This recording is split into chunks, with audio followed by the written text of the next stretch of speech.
andar como es digno de Dios que nos llamó. Andar como es digno de Dios que nos llamó. Suena fuerte porque es una invitación, es un mandato para nosotros andar dignamente, andar como Dios quiere. Vamos a la carta a los Tesalonicenses, allá en su capítulo 2,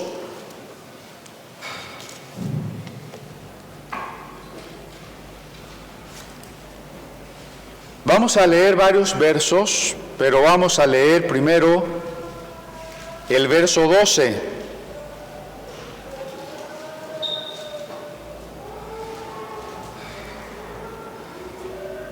El verso 12 dice: y os encargábamos que anduvieseis como es digno de Dios, que os llamó a su reino y gloria. ¿Ya lo tiene? Vamos a leerlo juntos, ¿les parece bien?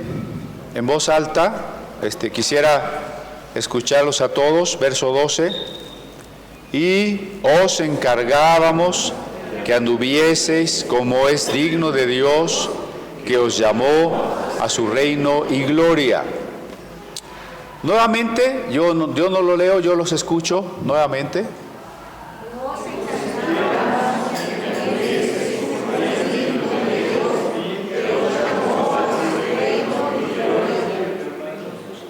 ¿Ya lo sabemos de memoria? A ver, damos tiempo. 10 segundos para aprenderlo de memoria.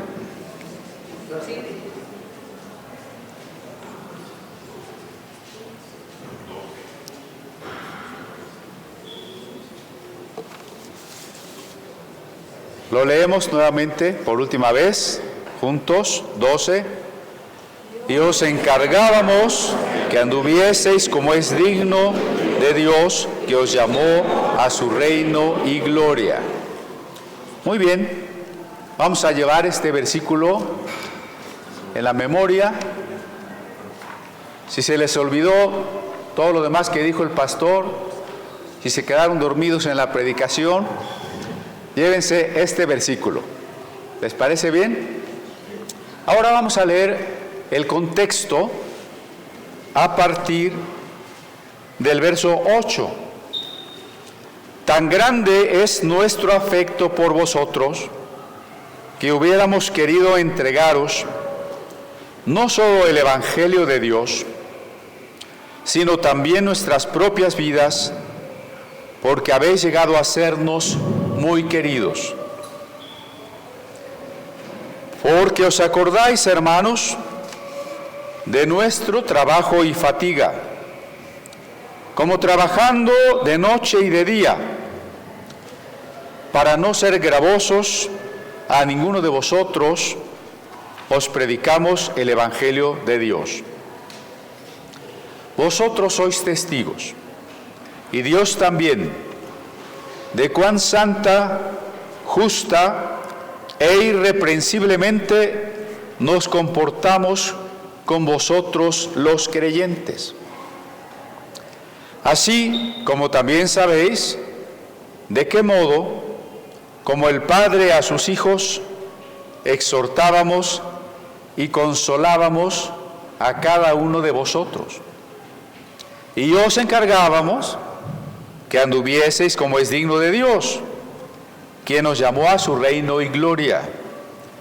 Por lo cual, también nosotros, sin cesar, damos gracias a Dios de que cuando recibisteis la palabra de Dios, que oísteis de nosotros, la recibisteis no como palabra de hombres, sino según es en verdad la palabra de Dios, la cual actúa en vosotros los creyentes.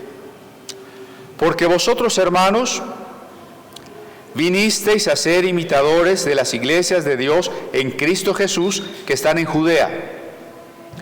pues habéis padecido de los de vuestra propia nación las mismas cosas que ellos padecieron de los judíos, los cuales mataron al Señor Jesús y a sus propios profetas, y a nosotros nos expulsaron, y no agradan a Dios, y se oponen a todos los hombres, y impidiéndonos hablar a los gentiles para que éstos se salven.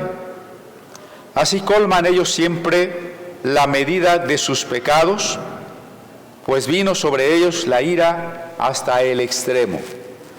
Hasta ahí. Andar como es digno de Dios. Es muy grande la exigencia. Si dijeran andar como es digno de una señorita, como es digno de un joven, de un estudiante, de un universitario, de un mexicano, bueno, menos compromiso, pero andar como es digno de Dios es un gran compromiso. Lo primero que encontramos en los versos que hemos leído es que Pablo, Silas, Timoteo, Lucas, en su momento Bernabé, Sóstenes, que fueron apóstoles y que llevaron el Evangelio a diferentes lugares, y como resultado de su predicación nacieron comunidades, nacieron iglesias, nos muestra que ellos han caminado como pastores, como ministros dignos de Dios. ¿Y en qué consistió ser dignos de Dios? En el terreno de los que sirven a Dios. Primero dice, acerca del amor por las ovejas. Hay dos expresiones que hemos leído. Por ejemplo, en el verso 8 que leímos, quisiéramos entregarles no solo el Evangelio, sino nuestras propias vidas. ¿Sí o no? Nuestras propias vidas. Y por eso la semana pasada hablábamos en contraste cuando algunos predicadores famosos, muchos de los cuales se hacen llamar apóstoles, quieren el dinero, la obediencia, la pleitesía, la fama, la honra, tener el poder, pero no están demostrando, no les mueve en lo más profundo de sus entrañas el deseo de querer dar la vida por las ovejas. Esto es a lo que Dios nos llama. ¿Quién ha sentido, tal vez no ahora, en algún momento futuro, por supuesto, quién ha sentido servir a Dios en alguno de los ministerios de la predicación? Maestro, pastor, evangelista, misionero. ¿Quién? Bueno, pero levanten la vida. Esto es lo que nos ejemplifica Pablo, lo que se nos exige. Dar, ofrecer el Evangelio, pero con ese deseo de que pudiésemos dar no solo la excelente y poderosa palabra de Dios, sino nuestras vidas. Jesús lo ejemplificaba cuando decía, el buen pastor sale corriendo cuando viene el lobo. ¿No tienen esa versión? ¿Cuál tienen ustedes? El buen pastor su vida da por las ovejas, ¿no? El buen pastor trasquila y ordeña las ovejas y las hace barbacoa. ¿Tampoco tienen esa versión? El buen pastor su vida da por las ovejas. Esta es la primera expresión del amor de quienes evangelizaron. En el verso 7 ya nos había dado otra expresión, cuando dice: antes fuimos tiernos entre vosotros, como la nodriza que cuida con ternura a sus propios hijos.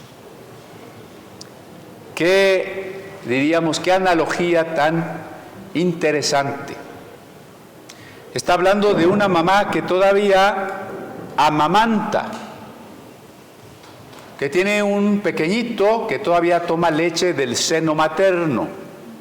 Por eso le llama nodriza, pero habla de los hijos propios, ¿no? ¿Cuánto cuidan ustedes a sus pequeñitos? Cuando eran pequeñitos, ¿verdad? Con mucho cariño, con mucho cuidado, hasta les hablaban bonito, ¿no? Hasta les enseñaban un mal español. ¿Qué pacha cómica? Y le cambian el pañal y le dan de comer y atentos a cualquier llanto. Es un cólico, es hambre. ¿Qué le pasa al niño? Bueno, Pablo dice que así como esa mamá que todavía está criando un niño pequeñito, lo trata con ternura, ellos trataron a los hermanos con esa ternura. Cuando alguien acusa a Pablo, por ejemplo, o a la Biblia de machista, ¿este versículo parece machista? ¿Verdad que no? Pablo se está atreviendo a decir: yo los trato con ternura, como tan tiernamente como una mamá que cuida a sus pequeñitos. La tercera expresión de cariño la tenemos en el verso 11.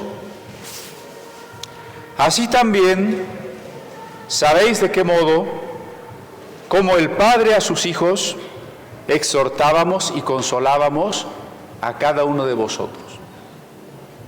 El ejemplo de una mamá y el ejemplo de un papá. Cuando se piensa que el papá no tiene que educar a los hijos, eso es tarea de la mamá. El papá se va a trabajar y no trata con los hijos. Eso está equivocado. Porque si el papá quiere que su hijo sea bien macho, lo va a tratar con dureza. Eso está equivocado. Aquí Pablo nos dice: nosotros, siempre en plural, nosotros, los tratamos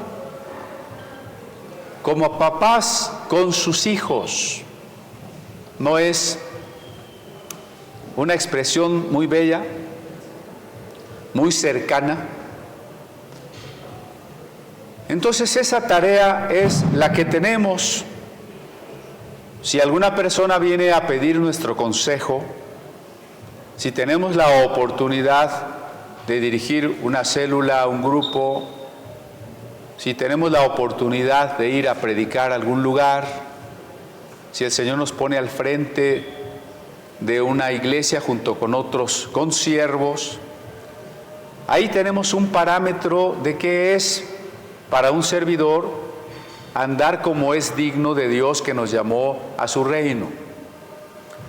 El ministro debe ser alguien que quiere dar la vida por las ovejas, que puede tratarlas como la mamá trata al pequeñito, que puede tratarlas con el cariño, la ternura, la sabiduría del papá.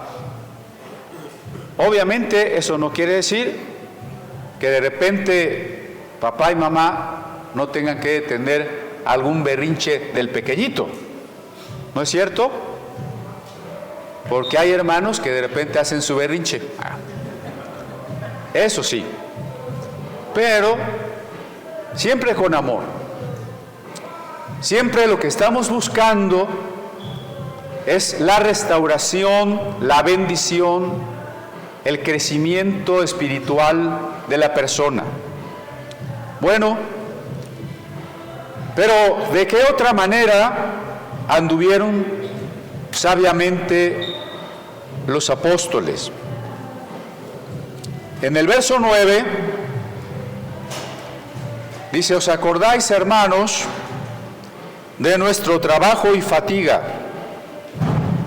como trabajando de noche y de día para no ser gravosos a ninguno? No les preocupaba a los apóstoles enriquecerse. El ministerio, ningún ministerio es nunca una manera de enriquecerse, no debe serlo.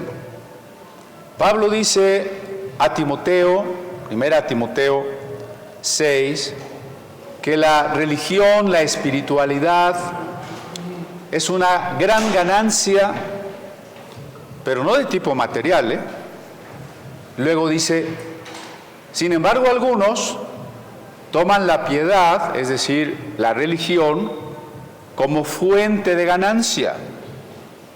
Y añade: el amor al dinero es la raíz de todos los males. Bueno, el amor al dinero implica todo lo que el dinero nos permite obtener. No es que amamos los billetes que traemos en la cartera, ¿verdad?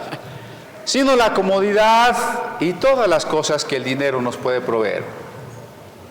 Amar eso, ponerlo en primer lugar en nuestro corazón, es la raíz de todos los males. Tenemos que ser cuidadosos porque de manera sutil, inadvertida, podríamos estar teniendo amor al dinero. No estar conformes con lo que tenemos. El primer paso es estar conformes con lo que tenemos. Porque el primer paso de la tentación es: pues sí tengo, pero un poquito más no estaría mal. ¿Quién quisiera un poquito más? No digan. Sigo en el pasaje de Timoteo: estemos contentos con lo que tenemos. Y entonces hay muchas personas, no solo en el cristianismo, no solo en el mundo evangélico, en el mundo católico, en el mundo judío, en el mundo hindú, en el mundo musulmán.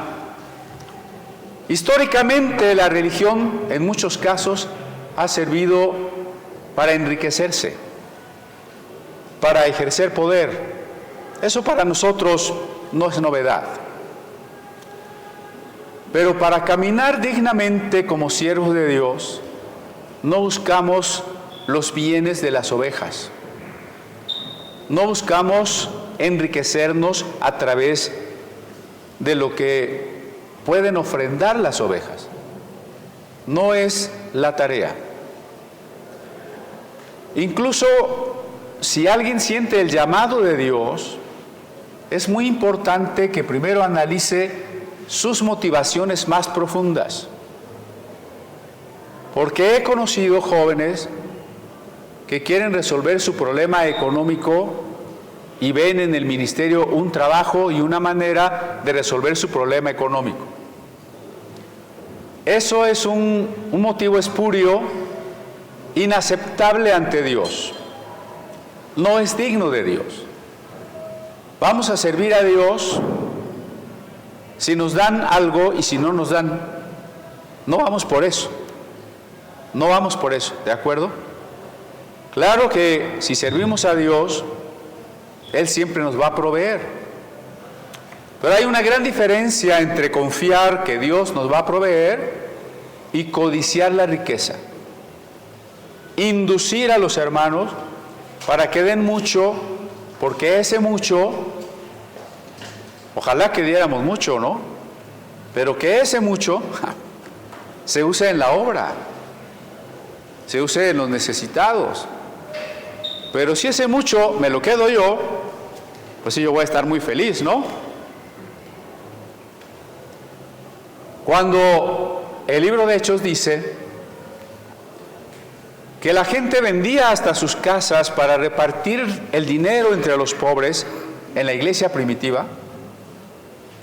Vendían las casas y traían el dinero y lo ponían a los pies de los apóstoles. ¿Quién administraba el dinero? Los apóstoles. Así que los apóstoles fueron muy ricos. ¿No saben que Pedro tenía una carroza muy lujosa jalada por 6 caballos blancos? ¿Verdad que no? Sino que alguna vez encontraron a aquel hombre que estaba pidiendo limosna a la puerta del templo, que no podía caminar, y cuando les pidió limosnas a 2 apóstoles egregios, Juan y Pedro, ellos podrían haber dicho que tenían mucho dinero, porque eran apóstoles que estuvieron muy cerca del Señor, que de alguna manera dirigían la obra. Pero ¿qué dijeron Pedro y Juan a aquel limosnero? Le dijeron, míranos. Y si él hubiera visto una persona lujosamente vestida, con su toga púrpura y su tiara llena de gemas, pues míranos, pues sí, ya los vi. Míranos, no tenemos oro ni plata. No tenemos. Bueno, así tienen que caminar los siervos de Dios. Pero al final del verso 11, cuando nos ha dicho que a la manera de un padre con los hijos, ellos siempre exhortaron, eso quiere decir animaron. Exhortar es animar, Tengamos cuidado. No vaya a ser que alguien diga, hermano, te voy a exhortar. A veces así lo entendemos, ¿no? Hemos estado invitando a nuestros jóvenes a dar exhortaciones los domingos. No los estamos invitando a que vengan a regañar a la iglesia, Exhortar es animar. Está diciendo que como un padre a sus hijos los anima, los consuela. El hijo necesita ánimo porque hay cosas que no sabe cómo hacer, hay cosas que no le salen bien. Hay que consolarlo porque tiene sus problemas bastante serios. Y es entonces cuando dice el contenido de aquella exhortación. ¿Cuál es el contenido? Ve al final del 11. Exhortábamos y consolábamos a cada uno y os encargábamos, ¿qué? Que anduvieseis como es digno de Dios. Entonces, ahí está Pablo, que en otro de los pasajes dice con lágrimas a cada uno. Los exhortaba a andar como es digno de Dios. Claro, a muy diferentes temas, cada quien viene a la consejería con diferentes tipos de problemas, pero al final todo consejo, toda invitación de la palabra de Dios se enfoca a esto: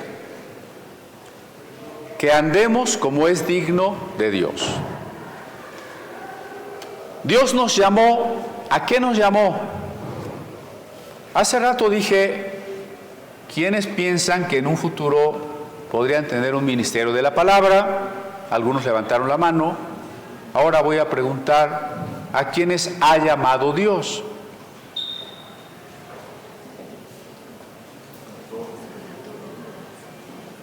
Pues muy mal, hermanos. Todos deberían alzar la mano. A ver, casi aprendimos de memoria el versículo, ¿no? Cuando dice, anden como es digno de Dios que os llamó a su reino. ¿A usted nos ha llamado al reino? A ver, ¿a quién ha llamado Dios? Unos todavía no. Bueno, todos nosotros estamos llamados a su gloria y a su reino.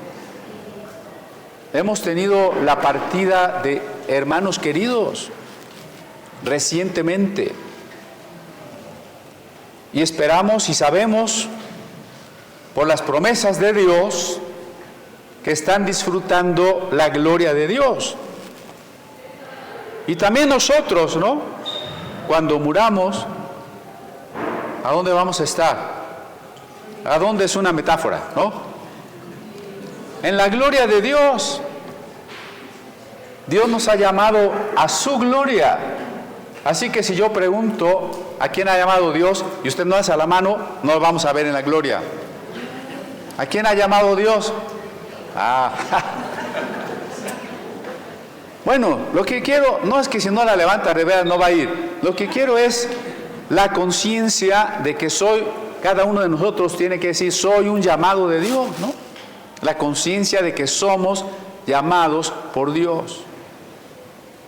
No hay un cristiano que no haya sido llamado por Dios. Tenemos un compromiso con Jesucristo que ha dado su vida por nosotros, que nos ha salvado, que ha derramado su sangre.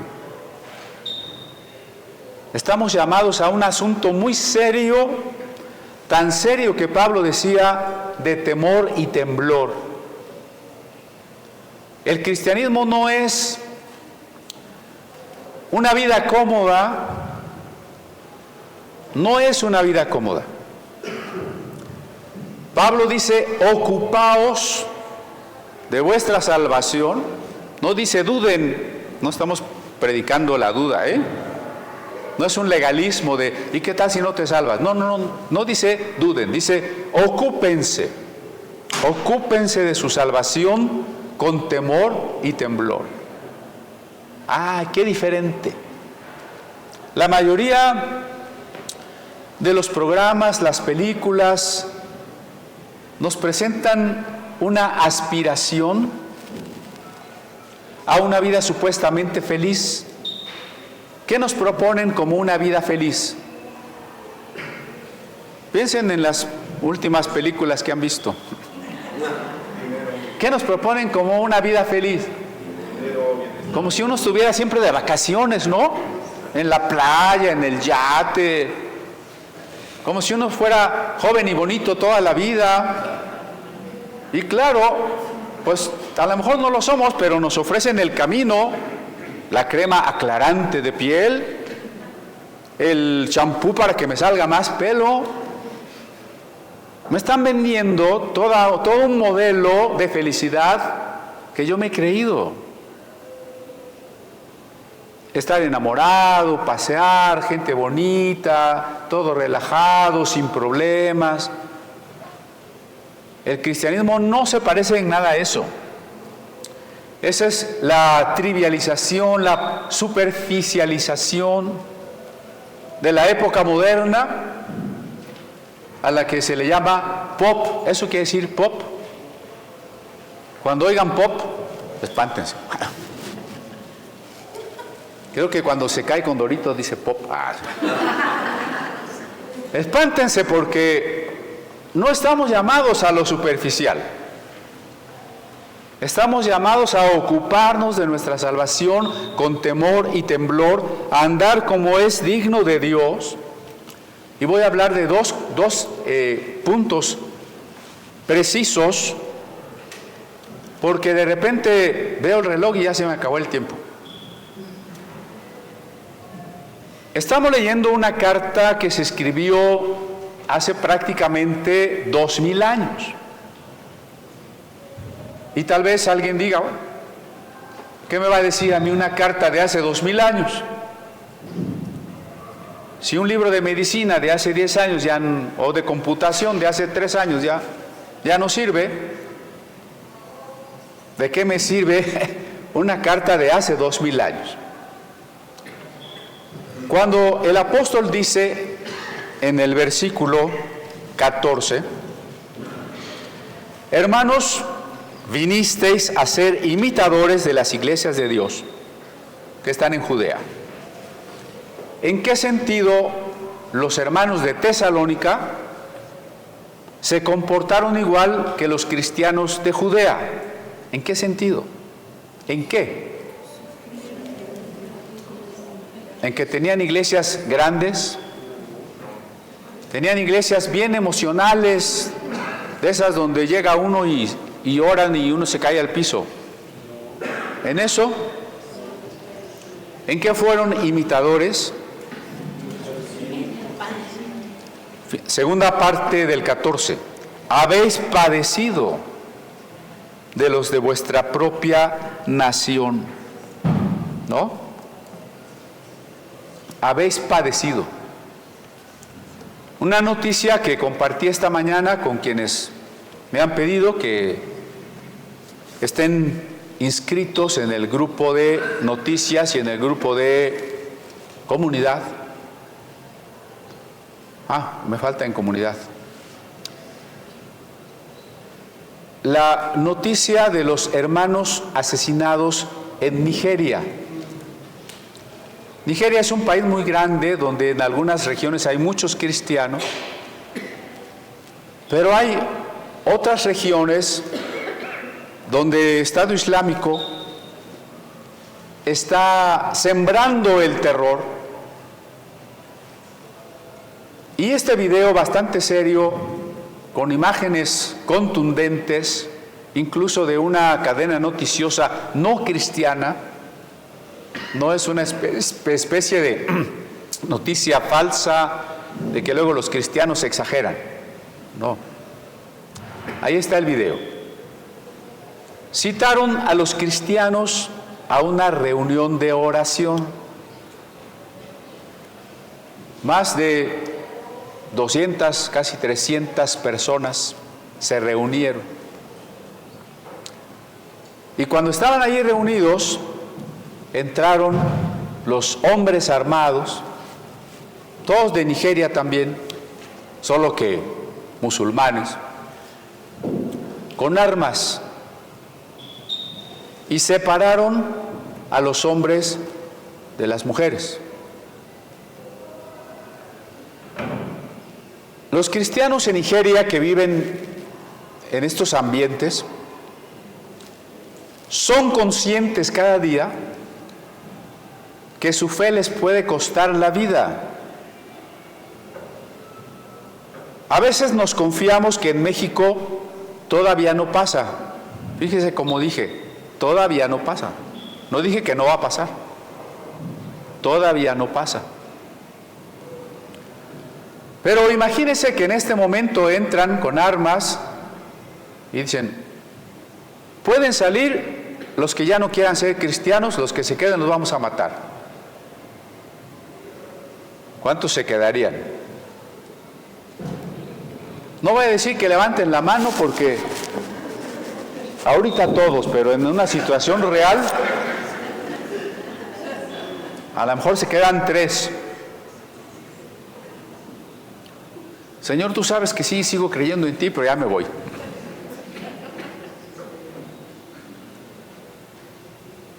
Sí, cuando se siente el miedo, el peligro de la muerte, es diferente. Entonces, a los hombres, niños y varones mayores, los mataron. 170 personas. 170.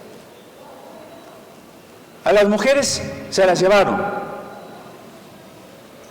No las mataron ahí, se las llevaron.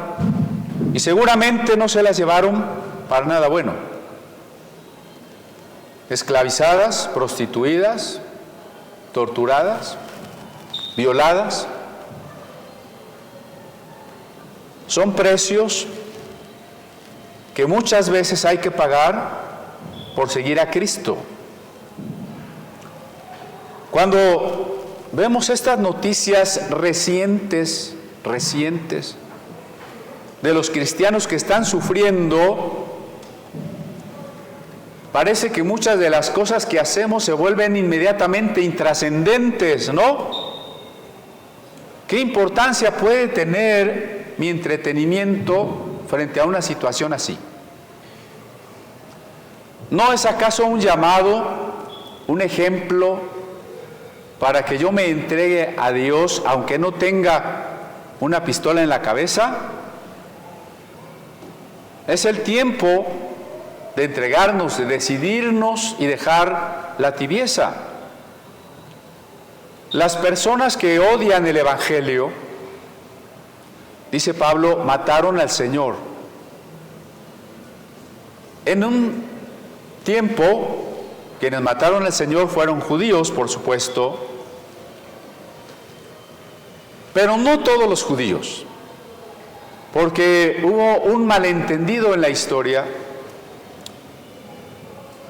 Los judíos comenzaron a ser perseguidos por deicidas, es decir, se les consideró asesinos de Dios, y entonces todos los judíos eran culpables. Recuerden que muchos judíos fueron seguidores de Jesús, multitudes que Él sanó, líderes judíos, en complicidad con algunos gobernantes romanos. Pero no solamente los judíos, quienes están persiguiendo a los cristianos de Tesalónica. Algunos judíos y los propios griegos que viven en Tesalónica. ¿Quiénes mataron a nuestros hermanos en Nigeria? Que había habido otras matanzas y quema de templos y hermanos decapitados antes en Nigeria. Curiosamente, y entre paréntesis, yo no veo que la izquierda esté protestando, que la izquierda, ni siquiera los hermanitos de la teología de la liberación, estén pidiendo que el ACNUR o la ONU o cualquier cosa así vaya a intervenir y a ayudar. Ellos protestan en otros casos. Los propios nigerianos mataron a los de Nigeria. ¿Quiénes nos van a perseguir a nosotros o quiénes nos desprecian, quiénes nos señalan? Por los mexicanos, ¿no? No solo los judíos, más bien están aquellos que han sido llamados a la gloria y al reino de Dios, y aquellos que todavía odian a Dios. Leamos el verso 15. Los cuales mataron al Señor Jesús y a sus propios profetas. ¿No? No solo al Señor, a los profetas, a los predicadores.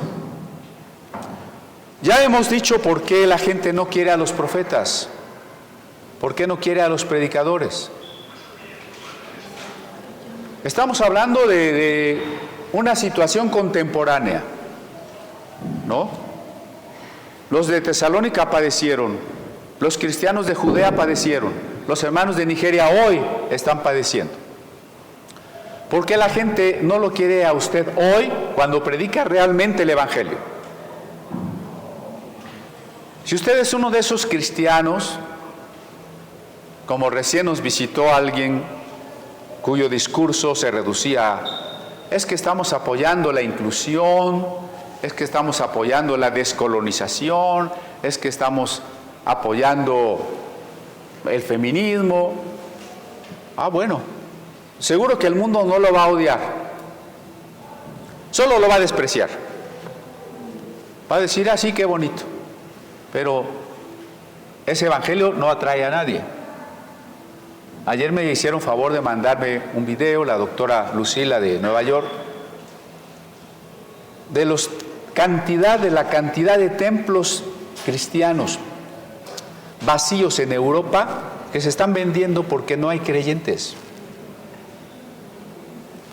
Qué triste, ¿no? Porque fue una iglesia que dejó de predicar el Evangelio y empezó a predicar lo que al mundo le gusta, empezó a predicar lo que el mundo cree. Bueno, eso al mundo no le molesta, te puede felicitar, pero te va a despreciar y te va a abandonar y tu templo va a quedar vacío.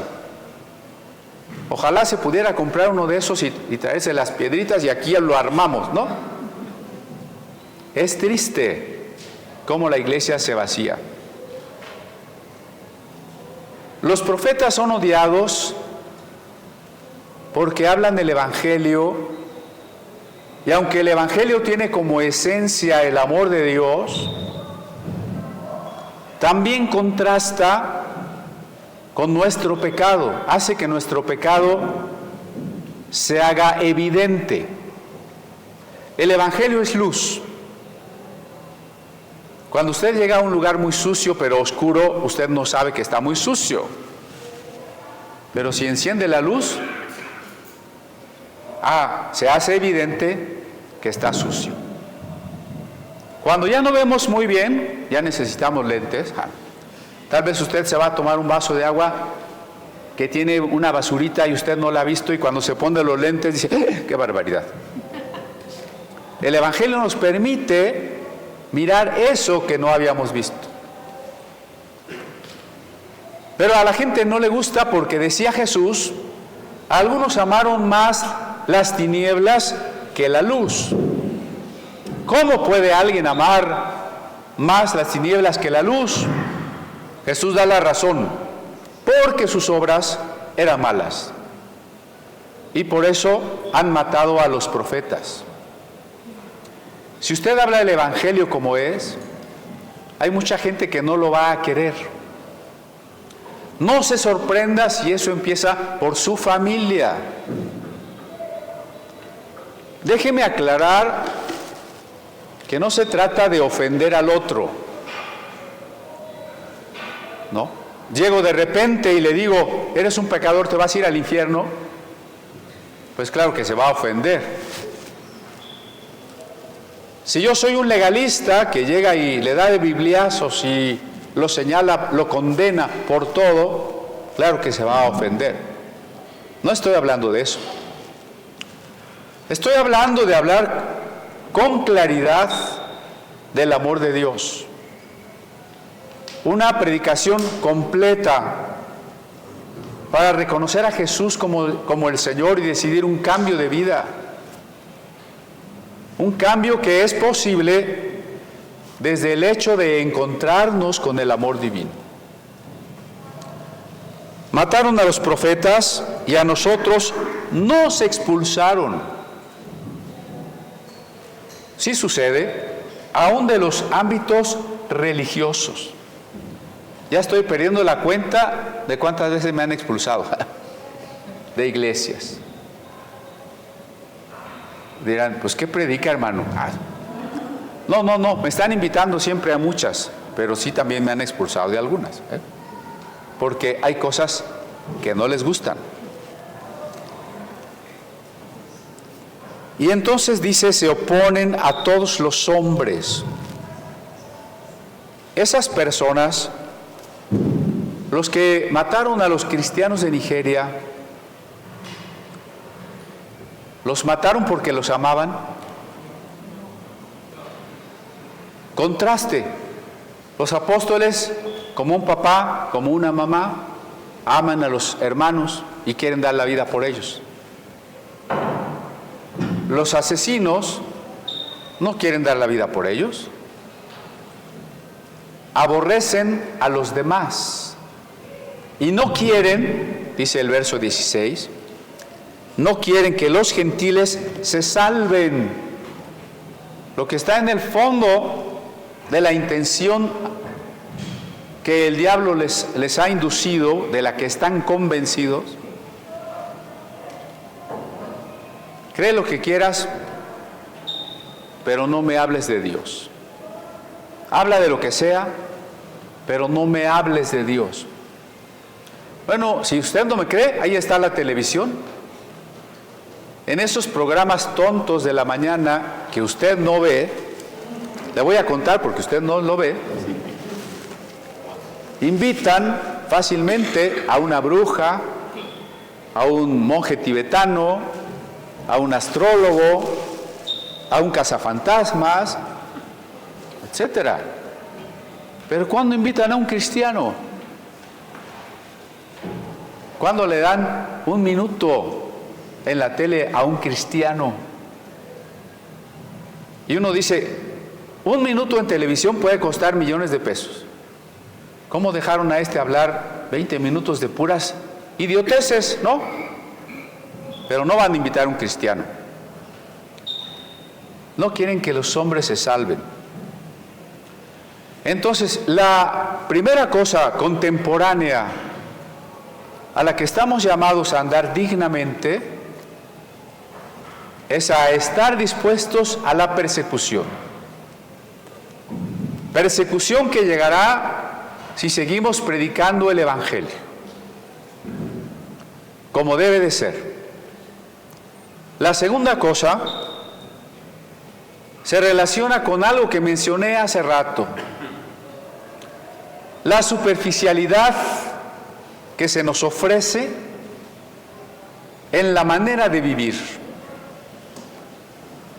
Ahorita me estoy acordando, hay que apurarnos porque al ratito es el Super Bowl. Creo que no voy a ir a matrimonios. A ver, ¿por qué lo menciono? No sé a quién le gusta y quién lo va a ver. No estoy pisando los callos de nadie. Si le cae la pedrada, gracias a Dios. Mire, una persona que todavía se siente atraída por ese tipo de espectáculos está diciendo que todavía no anda en el Espíritu. Ay, pastor, ahora sí ya se puso de legalista. No, a ver, me voy a tratar de explicar. Sí he conocido hermanos legalistas. Había un predicador muy famoso del sur, no voy a decir su nombre, pero él sí era tan legalista que decía: la televisión es la caja del diablo. Y en sus campañas evangelísticas la gente traía televisiones y ahí las destruía. No estoy hablando de eso. Bueno, ahora ya no había que destruir las teles, los celulares, ¿no?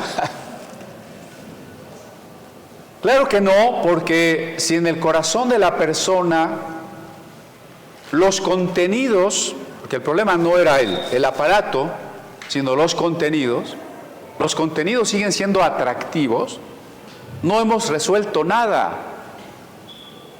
No sé si me explico. No debes ver la tele. ¿Qué hay en tu corazón? Es la pregunta. ¿Qué hay en tu corazón? Algunas iglesias legalistas del pasado prohibían a sus congregantes ir al cine. Seguramente consideraban que algunas películas no eran buenas, pero en vez de plantear un criterio, ponían reglas muy curiosas como que ni en silla de escarnecedores se ha sentado. Entonces no te puedes sentar en el cine. Con ganas de preguntar, ¿y si la veo parado? Y en el metro, ¿me sentaré o no me sentaré? ¿Quién se sentó antes que yo? No, el problema son los contenidos, ¿verdad? Los contenidos.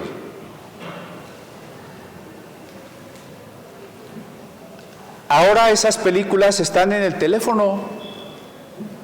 Tal vez no vas al cine, pero los jóvenes cristianos, los jóvenes de la iglesia, los niños de la familia, lo tienen todo allí.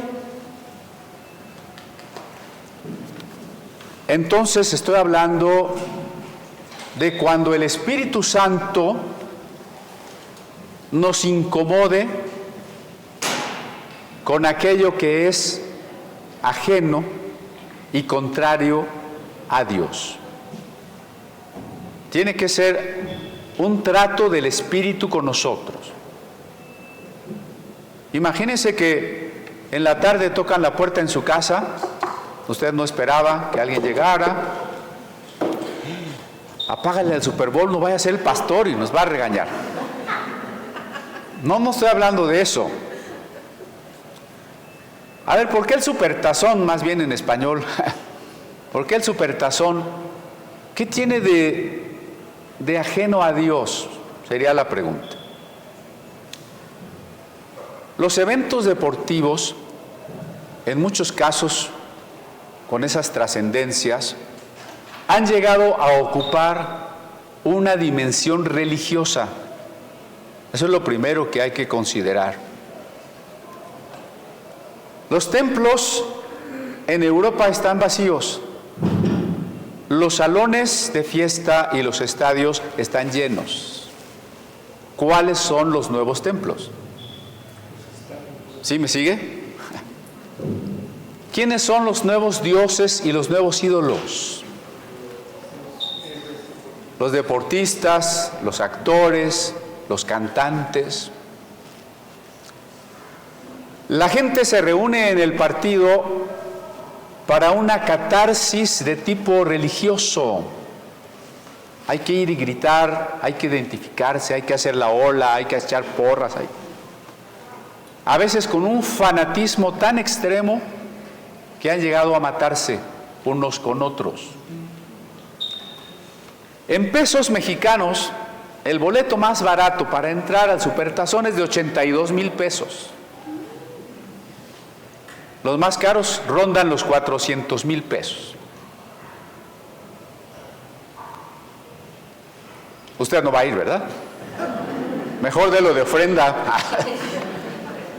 Yo no me imagino gastar 80,000 pesos en 2 horas de algo que no vale la pena. No me cabe en la cabeza. Menos 400,000 pesos. Yo les aseguro que con un hot dog y un refresco son otros 2,000 pesos. Y si lo compré en la reventa, pues peor. Vean el grado de fanatismo. ¿Por qué un deporte tan violento, donde de manera tan primitiva es como si 2 tribus se van a pelear y todos vamos a ver cómo se pelean? Y yo soy de esta tribu y yo de esta otra tribu. Tú ni vas a jugar, vas a estar en tu sillón ahí comiendo chicharrones, ¿no? Echando más pancita. Ah, pero eso sí. ¿Cómo es posible que ese no corrió? No, Bernardo Barranco, que es un escritor que nos invita al Canal 11 seguido. Han visto las entrevistas, ¿no? Él escribe siempre sobre temas religiosos y hace muchos años escribió precisamente un artículo que se llama La dimensión religiosa del fútbol. ¿En dónde está el problema? Decía Blas Pascal, filósofo cristiano, matemático además, diríamos que gracias a él inició la era de las computadoras. Decía que el hombre tiene una especie de hueco en forma de Dios que solo puede ser llenado por Dios. Así que toda persona que no tiene a Dios está vacía. Y esa vacuidad, ese vacío, queremos llenarlo con algo. Tenemos que llenarlo con algo. Con el placer, con la diversión, con las drogas, con la fiesta, con los amigos, con el sexo mal usado. Pero nada va a llenar ese vacío. Vamos a estar intentando siempre llenarlo, pero al querer llenarlo con la cosa equivocada, solo nos vamos a hundir más. Y poner la felicidad y la esperanza en la cosa equivocada se llama idolatría. Hay muchas formas en que ese hueco espiritual se ha querido llenar, no solo en estos eventos deportivos que tienen más de negocio, de súper archi gran negocio, que de evento deportivo. Si vieran todas las maneras en que van a sacar los patrocinadores, millones de dólares. Si el jugador gana millones, ¿cuánto gana el empresario? ¿Y quién pone ese dinero? Nosotros los pobres. Decía una película, ¿no? Nosotros los pobres. Vamos a ver en cualquier otro ámbito también. Cuando los regímenes socialistas ignoraron a Dios, tenían su propio culto, porque en vez de iglesia era el Partido Comunista. En vez de himnos eran canciones comunistas.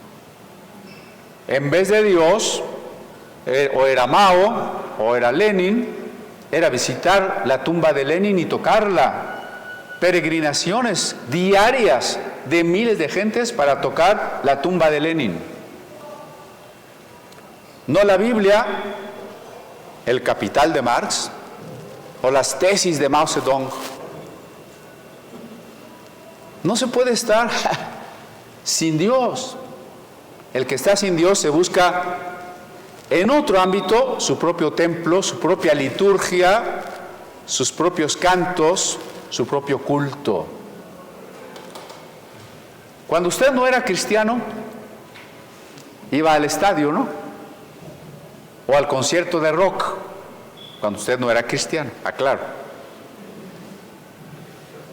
¿Sí o no tengo razón que es una histeria colectiva como las de las megaiglesias? Una catarsis por la que la gente está dispuesta a todo. Pero esta especie de rito de lucha varonil agresiva va a estar enmarcada por una serie de cantantes para amenizar al principio y al medio tiempo. ¿Y quiénes van a ser esos cantantes? No le doy la lista porque no los quiero ni mencionar. Usted búsquelo. Lo que sí le puedo decir es que los cantantes que van a estar hoy son los principales pervertidores de los niños. ¿Qué éxito han tenido aquellos instrumentos de los grandes capitales? Estos artistas, instrumentos de los grandes capitales, encargados de globalizar la desaparición de la infancia, la sexualización o hipersexualización de los niños, de imbuirles desde la más temprana edad las ideas ocultistas y satánicas, como sucedió en los Juegos de Invierno, con un espectáculo de una misa satánica tal cual. Los encargados de la diversión extra son los principales pervertidores de los niños. Por eso yo me pregunto, ¿y aquellas iglesias que van a suspender el culto y van a poner la pantalla? Ahí está la pantalla. Para ver allí el partido. ¿En qué están pensando? Los hermanos de comunidad que dicen, hoy no vamos a ir a matrimonios porque vamos a ver el Super Bowl. ¿En qué están pensando?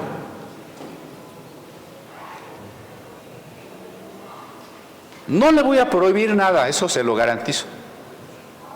Si usted quiere verlo, véalo. Yo lo que quisiera es que cuando usted lo empiece a ver, el espíritu lo incomode y diga, no puedo. Eso es lo que quisiera. Pero porque lo entiende, no porque se siente condenado. Porque si amamos a alguien, cualquier cosa que otra persona nos dijera que ofende a ese a quien amamos, nos haría sentir incómodos, ¿o no? Todo lo que ofende a Dios, todo lo que aleja a la gente de Dios, todo lo que distrae a la gente para que no piense en sus verdaderas necesidades espirituales, debería incomodarnos. Muchas veces no es que esté prohibido ver películas, es que muchas veces no hay una buena película. Todas son verdadera basura. Dice, ¿qué voy a ver? Yo quisiera que tengamos en mente este versículo que dijimos al principio. andar como es digno de Dios que nos llamó.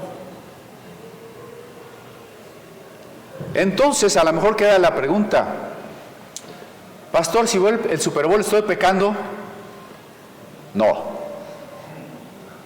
No estoy diciendo eso. Entonces sí. No estamos hablando de si está pecando o no está pecando, sino si tenemos el discernimiento, el criterio para saber qué es lo que vale la pena. ¿En qué queremos invertir nuestro tiempo, nuestros intereses, nuestros gustos? Y la gran pregunta para todos y en todos los ámbitos, de ser el caso, ¿por qué me gusta lo que le gusta al mundo? ¿Por qué me atrae lo que le atrae al mundo? A lo mejor hasta le gusta a uno de los cantantes que dije. Pregúntese por qué. ¿Por qué no podríamos regresar a los valores? Que podríamos llamar el misterio de iniquidad del que habla 2 Tesalonicenses. Cuando está hablando Pablo de la llegada del Señor, dice: antes de que venga el Señor, 2 Tesalonicenses 2, antes de que Jesús regrese, va a manifestarse el anticristo. Y luego añade: ya está operando el poder oculto del anticristo. Ya está operando. Parte de esa operación, parte de ese plan que acabo de enunciar, como por ejemplo pervertir a la niñez del mundo, intenta destruir la historia, el cristianismo, la cultura. Ahora el discurso impuesto, el que se difunde, es que hay que acabar con todo ese pasado porque es europeizante, porque es machista, porque es jerárquico, porque es discriminador, porque es colonizador, y sin demostrar por qué ni para qué, borremos todo eso. No queremos saber de la música académica, no queremos saber de los filósofos, no queremos saber de la historia, no queremos saber del cristianismo. Queremos saber de nuestros deseos, de nuestra diversión, de nuestras modas. En eso se resume el discurso. Y aun cuando a veces se le ponga algo de lenguaje filosófico, en eso se resume. Y por eso, cuando nos preguntemos ¿por qué me gusta, por qué me atrae la corriente que está arrastrando a todos? Esa sería la gran pregunta, esa sería la pregunta importante. ¿De qué manera yo puedo ser diferente? Cierro con la figura que alguna vez les dije. ¿Saben una característica de la forma de nadar en los salmones? Los salmones. ¿Cómo nadan los salmones? Contra la corriente.